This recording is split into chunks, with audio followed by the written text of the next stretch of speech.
ପ୍ରଭୁ ଯୀଶୁଖ୍ରୀଷ୍ଟ କହିଲେ, ମନୁଷ୍ୟ କେବଳ ରୋଟିରେ ବଞ୍ଚେ ନାହିଁ, ମାତ୍ର ଈଶ୍ୱରଙ୍କ ମୁଖରୁ ନିର୍ଗତ ପ୍ରତ୍ୟେକ ବାକ୍ୟରେ ବଞ୍ଚେ। ପ୍ରଭୁ ଯୀଶୁଖ୍ରୀଷ୍ଟଙ୍କ ପବିତ୍ର ଓ ବହୁମୂଲ୍ୟ ନାମରେ ନିର୍ମଳ ଖରା ୟୁଟ୍ୟୁବ୍ ଚ୍ୟାନେଲରେ ଆପଣ ସମସ୍ତଙ୍କୁ ପୁନର୍ବାର ସ୍ୱାଗତ କରେ। ପ୍ରତିଦିନ ପ୍ରତି ପ୍ରଭାତ ଆମମାନେ ନିର୍ମଳ ଖରା ୟୁଟ୍ୟୁବ୍ ଚ୍ୟାନେଲ ମାଧ୍ୟମରେ ନୂଆ ନୂଆ ପ୍ରସଙ୍ଗରେ ପ୍ରଭୁଙ୍କର ବାକ୍ୟ ଶୁଣିବାର ଆମେ ସୁଯୋଗ ପାଉଛୁ। ଏସବୁ କେବଳ ପ୍ରଭୁଙ୍କ ଦୟା ଓ ଅନୁଗ୍ରହ ଅଟେ ଯେ ସେ ଆମମାନଙ୍କୁ ପ୍ରତିଦିନ ନୂଆ ନୂଆ ପ୍ରସଙ୍ଗରେ ଆମମାନଙ୍କ ସହିତ କଥାବାର୍ତ୍ତା ହେଉଛନ୍ତି। ଏଥି ନିମନ୍ତେ ପ୍ରଭୁଙ୍କୁ ହୃଦୟ ସହିତ ଧନ୍ୟବାଦ ଦିଏ। ତାହା ସହିତ ଆପଣ ସମସ୍ତଙ୍କୁ ଧନ୍ୟବାଦ ଦିଏ ଯେ ଆପଣମାନେ ପ୍ରତିଦିନ ଏହି ଚ୍ୟାନେଲ ଦ୍ୱାରା ପ୍ରସାରିତ ହେଉଥିବା କାର୍ଯ୍ୟକ୍ରମ ଗୁଡ଼ିକକୁ ଆପଣମାନେ ନିୟମିତ ଶୁଣୁଛନ୍ତି। କେବଳ ଶୁଣୁଛନ୍ତି ତାହା ନୁହେଁ, ଲାଇକ୍ ସେୟାର କମେଣ୍ଟସ୍ କରୁଛନ୍ତି। ଏଥି ନିମନ୍ତେ ଆପଣ ସମସ୍ତଙ୍କୁ ହୃଦୟ ସହିତ ଧନ୍ୟବାଦ ଦିଏ। ଆସନ୍ତୁ ଆଜିର ପ୍ରସଙ୍ଗ ନିକଟକୁ ଯିବା। ଆଜିର ପ୍ରସଙ୍ଗଟି ଏହି ପ୍ରକାର ଅଟେ, ପ୍ରଭୁ କେତେବେଳେ ଖାଇବାକୁ ଦିଅନ୍ତି। ପ୍ରଭୁ କେତେବେଳେ ଖାଇବାକୁ ଦିଅନ୍ତି। ଆମମାନଙ୍କ ପରମେଶ୍ୱର ଆମର ପ୍ରତିପାଳକ। ସେ ଆମମାନଙ୍କର ଭରଣ ପୋଷଣ କରନ୍ତି, ସବୁ ବିଷୟର ଆମର ଯତ୍ନ ନିଅନ୍ତି। ମାତ୍ର ପ୍ରଭୁ କେତେବେଳେ ଖାଇବାକୁ ଦିଅନ୍ତି ସେ ବିଷୟରେ ଆମେ ଅଳ୍ପ ସମୟ ଧରି କଥାବାର୍ତ୍ତା ହେବା। ଇସ୍ରାଏଲ ଲୋକମାନଙ୍କୁ ପ୍ରତି ପ୍ରଭାତରେ ସ୍ୱର୍ଗରୁ ସେ ମାନ୍ନା ଦେଉଥିଲେ। 40 ବର୍ଷ ଧରି ଇସ୍ରାଏଲ ଲୋକମାନଙ୍କୁ ପ୍ରାନ୍ତରରେ ସ୍ୱର୍ଗରୁ ସେ ମାନ୍ନା ପ୍ରଦାନ କରୁଥିଲେ। ଏଲିୟଙ୍କୁ ସେ କାଉ ଦ୍ୱାରା ରୁଟି ଓ ମାଂସ ସେ ସକାଳେ ଓ ସନ୍ଧ୍ୟାରେ 2 ଓଳି ସେ ଖାଇବାକୁ ଦେଉଥିଲେ। ଦିନେ ପ୍ରଭୁ ଯୀଶୁଖ୍ରୀଷ୍ଟ ଗୋଟିଏ ସଭା କରିଥିଲେ, ଆଉ ସେହି ସଭାର ଶେଷରେ 3 ଦିନର ସଭାର ଶେଷରେ ଲୋକମାନଙ୍କୁ ସେ 5ଟି ରୁଟି ଓ 2ଟି ମାଛ ଦ୍ୱାରା 5000 ଲୋକର ଉର୍ଦ୍ଧ୍ୱ ଲୋକକୁ ସେ ଖାଇବାକୁ ଦେଇଥିଲେ। ପ୍ରିୟମାନେ, ଆମମାନଙ୍କର ପରମେଶ୍ୱର ଆମମାନଙ୍କୁ ସେ ଖାଇବାକୁ ଦେବା ପରମେଶ୍ୱର। ଇସ୍ରାଏଲ ଲୋକମାନଙ୍କୁ ପ୍ରତି ପ୍ରଭାତରେ ଦେଉଥିଲେ, ଏଲିୟଙ୍କୁ ସେ ସକାଳେ ଦେଉଥିଲେ, ସନ୍ଧ୍ୟାରେ ଦେଉଥିଲେ। ଆଉ ଏହି ବ୍ୟକ୍ତିମାନଙ୍କୁ ପ୍ରଭୁ ଯୀଶୁଖ୍ରୀଷ୍ଟ ମିଟିଂରେ ଆସିଥିବା ବ୍ୟକ୍ତିମାନଙ୍କୁ ଯେଉଁ ସମୟରେ ସେମାନଙ୍କର ବହୁତ ଭୋକ ହେଲା ସେହି ସମୟରେ ସେମାନଙ୍କୁ ଖାଇବାକୁ ଦେଲେ। ମାତ୍ର ଆମକୁ ସେ କେତେବେଳେ ସେ ଖାଇବା ପାଇଁ ଦିଅନ୍ତି। ଗୋଟିଏ ବାକ୍ୟ ପଢ଼ିବା ଆମେ ଲୁକ ଲିଖିତ ସୁସମାଚାର ଏହାର 11 ଅଧ୍ୟାୟ ଆମମାନେ ପଢ଼ିବା 5 ପଦ।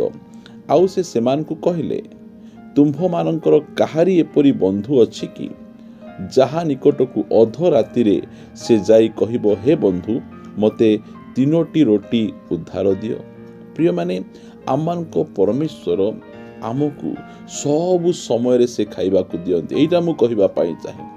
ଏହି ପ୍ରକାର କୌଣସି ହୋଟେଲ ନାହିଁ, ଏହି ପ୍ରକାର କୌଣସି ଘର ନାହିଁ, ଏହି ପ୍ରକାର କୌଣସି ରେଷ୍ଟୁରାଣ୍ଟ ନାହିଁ ଯେଉଁଠିକି 24/7 ଖାଇବାକୁ ମିଳିପାରିବ। ଆପଣ ଯେଉଁ ସମୟରେ ଗଲେ ମଧ୍ୟ ଖାଇବାକୁ ମିଳିପାରିବ। ଏହି ପ୍ରକାର କୌଣସି ହୋଟେଲ ନାହିଁ, କୌଣସି ରେଷ୍ଟୁରାଣ୍ଟ ନାହିଁ, କୌଣସି ଟିଫିନ୍ ଦୋକାନ ନାହିଁ, କୌଣସି ଘର ନାହିଁ।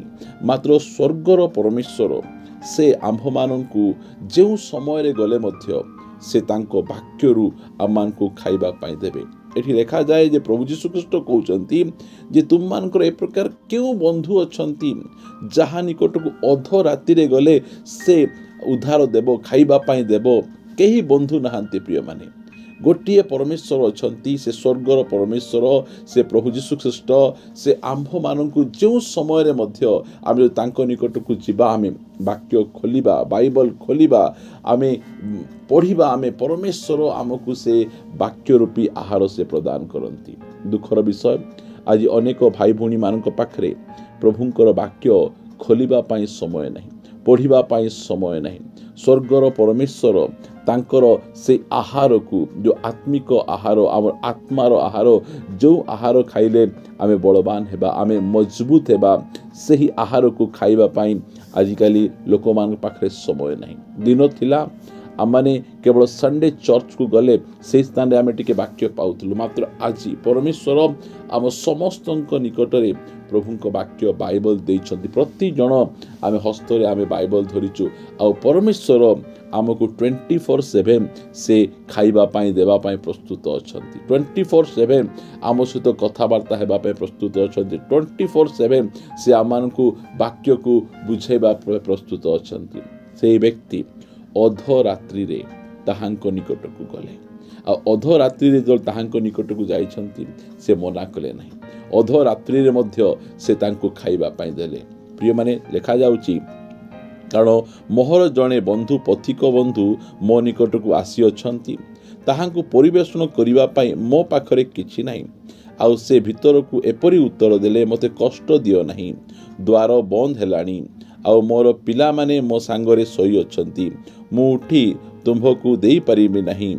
ମୁଁ ତୁମ୍ଭକୁ କହୁଅଛି, ସେ ଯଦ୍ୟପି ତାହାର ବନ୍ଧୁ ହେବାରୁ ଉଠି ନ ଦେବ, ତଥାପି ଥରକୁ ଥର ମାଗିବାରୁ ସେ ଉଠି ତାହାର ଯେତେ ପ୍ରୟୋଜନ ତାହାକୁ ସେତେ ଦେବେ। ପ୍ରିୟମାନେ, ଆମମାନଙ୍କ ପରମେଶ୍ୱର ସେହି ପ୍ରକାର ପରମେଶ୍ୱର, ସେ ଆମମାନଙ୍କୁ ପ୍ରତି ସମୟରେ ତାଙ୍କର ଆହାର ଦେବା ପାଇଁ ସେ ପ୍ରସ୍ତୁତ ଅଛନ୍ତି।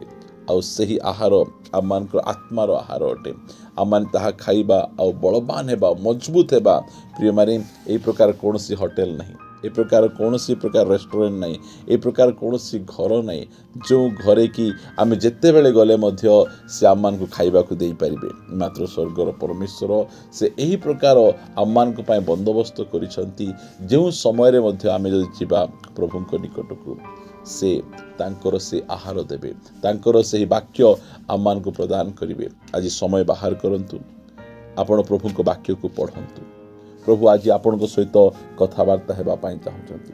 ପ୍ରଭୁ ଆଜି ଆପଣଙ୍କର ପ୍ରଶ୍ନର ଉତ୍ତର ଦେବା ପାଇଁ ଚାହୁଁଛନ୍ତି। ପ୍ରଭୁ ଆଜି ଆପଣଙ୍କର ସମସ୍ୟାର ସମାଧାନ କରିବା ପାଇଁ ଚାହୁଁଛନ୍ତି। ଯଦି ଆପଣ ବାଇବଲ ପଢ଼ିବେ, ତାହେଲେ ପ୍ରଭୁ ନିଶ୍ଚୟ ଆଜି ଆପଣଙ୍କ ସହିତ କଥାବାର୍ତ୍ତା ହେବେ। କେତେ ଦିନ ଆପଣ ବାଇବଲ ନ ପଢ଼ିକି ନଥିବେ, ଆପଣ ଯେଉଁ ସମୟରେ ଯେଉଁ ମୁହୂର୍ତ୍ତରେ ମଧ୍ୟ ଯଦି ଆପଣ ବାଇବଲ ଫିଟାଉଛନ୍ତି, ସ୍ୱର୍ଗର ପରମେଶ୍ୱର ଆପଣଙ୍କୁ ଖାଇବା ପାଇଁ ଦେବେ।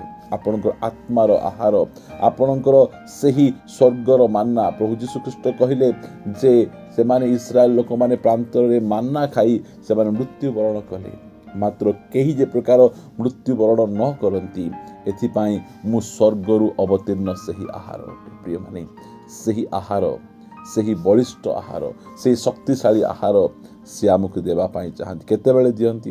ଆପଣ ଯେତେବେଳେ ଯିବେ ସେତେବେଳେ ପରମେଶ୍ୱର ତାଙ୍କର ସେହି ଆହାର ଆପଣଙ୍କ ପାଇଁ ପ୍ରସ୍ତୁତ କରି ରଖିଛନ୍ତି।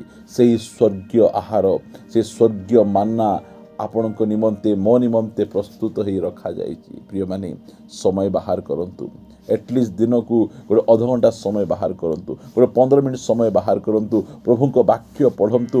ପରମେଶ୍ୱର ଏହି ପ୍ରକାର ଗୋଟେ ହଷ୍ଟେଲ, ଏହି ପ୍ରକାର ଗୋଟେ ରେଷ୍ଟୁରାଣ୍ଟ, ଏହି ପ୍ରକାର ଗୋଟେ ଘର ସେ ଆମ ପାଇଁ ଖୋଲିଛନ୍ତି, ଯେଉଁ ପାଖକୁ ଆପଣ ଯେଉଁ ମୁହୂର୍ତ୍ତରେ ଗଲେ ମଧ୍ୟ ସେ କହିବେ ନାହିଁ ଡେରି ହେଇଗଲା, ସେ କହିବେ ନାହିଁ ନାଇଁ ଏବେ ଦୋକାନ ବନ୍ଦ ହେଇଗଲା। 24/7 ଆମ ନିମନ୍ତେ ସେହି ଦ୍ୱାର ଖୋଲା ଅଛି, ଆମ ନିମନ୍ତେ ଆହାର ପ୍ରସ୍ତୁତ ହେଇ ଅଛି। ଆଉ ସେହି ଆହାର ଆମକୁ ନିହାତି ଆବଶ୍ୟକ। ପ୍ରିୟମାନେ, ଅନେକ ଜଣ ଆଜି ତାହା ପାଇପାରୁନାହାନ୍ତି। ପରମେଶ୍ୱର ଆମକୁ ଦେଇଛନ୍ତି, ଆମେ ଯିବା ଆଉ ପ୍ରଭୁଙ୍କ ଠାରୁ ସେ ଆହାର ପାଇ ଆମେ ଆତ୍ମିକ ଜୀବନରେ ଆମେ ବଳବାନ ହେବା। ପଦେ ପ୍ରାର୍ଥନା କରିବା। ଗୌରବମୟ ସ୍ୱର୍ଗୀୟ ପିତା, ତୁମକୁ ହୃଦୟ ସହିତ ଧନ୍ୟବାଦ ଦିଏ। ପ୍ରତିନିତ୍ୟ ପ୍ରଭୁ ତୁମେ ଆମମାନଙ୍କ ନିମନ୍ତେ ଆହାର ପ୍ରସ୍ତୁତ କରୁଛ।